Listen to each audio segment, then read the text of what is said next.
Why are you hesitant to release transcripts or audio-video recordings of those meetings in order to be transparent with the American people regarding the promises and assurances that you have made to the big banks? Well, let me say this.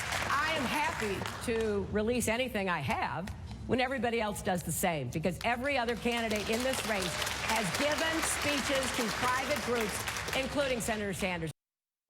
That, of course, Hillary Clinton at a town hall in Nevada last night, responding to a Bernie Sanders supporter asking her about her speeches to Goldman Sachs and other Wall Street firms before she was a candidate for president. Now, both Democrats, they went on the attack last night. Hillary questioning Bernie's background outside the Democratic Party and his criticisms of President Obama. For his part, Sanders countering Hillary's claims that he is a one-issue candidate and he's defending his brand of democratic socialism. Both candidates acting like there's a whole lot at stake for the Nevada caucuses tomorrow because, well, there is. Poll averages now give Clinton a 2.5-point lead in Nevada, but that gap appears to be closing seemingly by the day.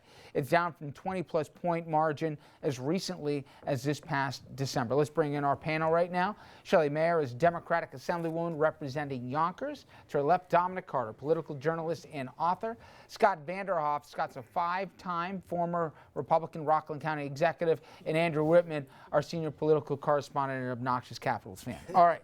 So to that end, Shelley, I know there was inevitability of the gap tightening. I know all that.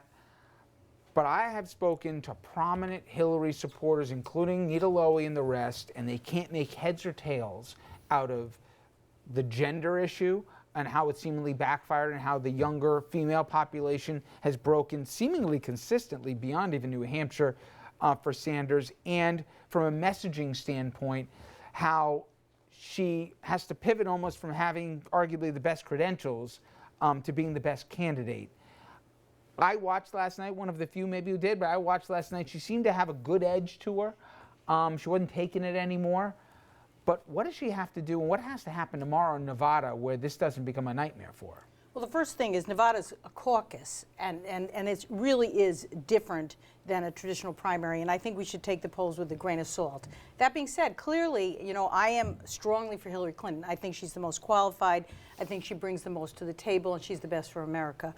And I think when you talk about younger women, I think it's clear that many younger people, men and women, think we have new battles to fight besides just electing someone who gets it done. That's not a big idea. People want big ideas. They're hungry for an appetite for change. I respect that. And I think Bernie Sanders has brought a lot to the table.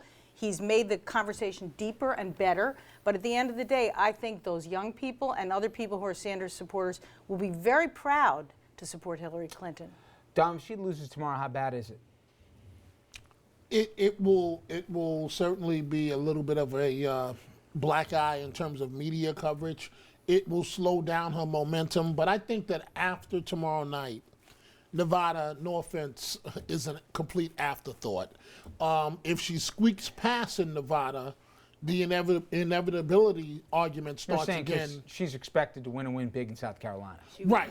Nevada, it's just a shy. The one thing that it does have, Dominic, is a pretty decent-sized Latino vote here. Yes, and the idea was the whole narrative we heard. Hey, once they got past Lily White, New Hampshire, then you're going to see real America, whether it's African American or Latino populations, and it'll be different. That argument.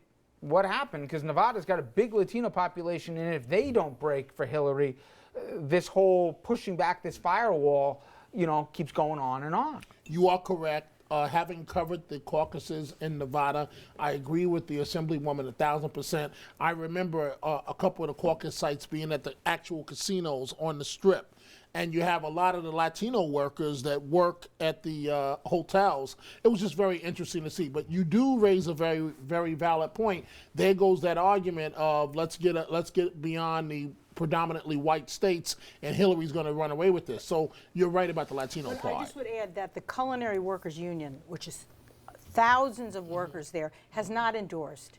And that changes the dynamic from what people thought or I think anticipated, which is that the big unions with Latino membership would endorse. And that being said, I still think she's going to carry the majority of those workers on the Strip who are Latino. I think at the end of the day, when they meet her and they see her face to face and they hear her, they will be with her. I don't think you should make too much of the polls there. Editorial after editorial, Andrew, economist after economist, they all say the math doesn't add up for Bernie, okay? This idea that everybody gets a free college education, we're going to go to single payer and all the rest, sounds good, would be great here, but a funny thing called math doesn't let it happen. She's tried to make this argument. I don't think it's broken through yet. Does it eventually break through? Or do people say, hey, you know what? That anger you're seeing on the right with Trump, it's over here too, pal. I don't want to hear about all the things you can't do. Tell me what's going to happen. I don't know if that breaks through. I mean, I think she's going to make that point, and a lot of her surrogates will make that point, and eventually it might. I don't know, and I'm not sure that the crux of her campaign depends on her being able to win that argument. I think it's interesting that what the point that the Assemblywoman made, that the voters want big ideas when we're clearly in an environment where big ideas can't really get passed, and really the sort of day-to-day functioning and what can get done, rolling up your sleeves and actually getting stuff done, would seem to be the more appealing argument at this point. But look, all Hillary has to do is win Nevada. The margin really doesn't matter. You think she does? I think she will, and I think the narrative just has to continue that she wins Nevada. Otherwise, she's in for a bad week of press before South Carolina. And the calendar and the schedule and the setup for the Democratic primary process is all weighted very heavily in Hillary Clinton's favor. The system is in place to get her the nomination, assuming that she doesn't make a massive stumble in the next few weeks. When you decide to run and run and run and run, Scott, right? I assume that there were certain checklists, right? Yeah. I need this guy's endorsement, this paper's endorsement. I need to get the love of this person and not make an enemy of this person. It seems on both sides of the aisle.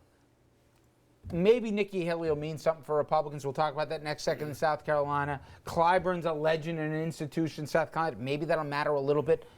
But the Des Moines Register, the Manchester Union leader, and all the other things that used to matter a lot, people are like, who cares? Am I making a wrong call on this, or do endorsements almost not matter anymore? I think they certainly don't now in terms of moving people. But again, to Shelley's point, the real support for Sanders is that 18 to 44-year-old.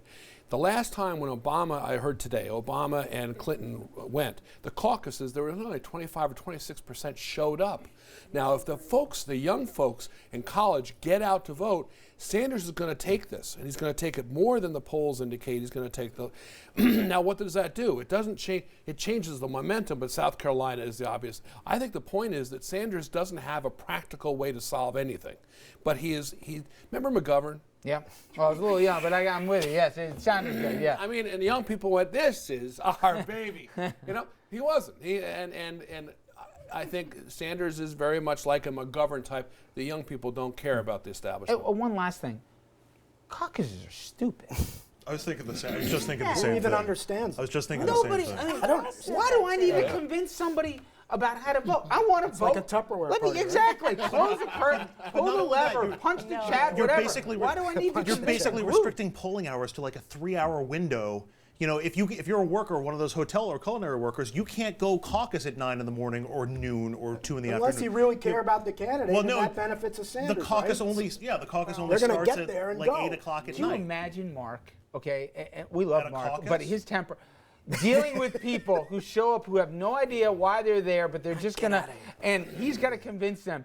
There's going to be somebody running in the middle to keep his hands from off somebody's throat, being like, "They're canceling out my vote," I got to deal with him in the green room. I assume it's the same thing as Oh it would my be in a God! caucus. Imagine him in an Islander game. All right, now we talked about the Democrats. When we come back, we've got a theory on this.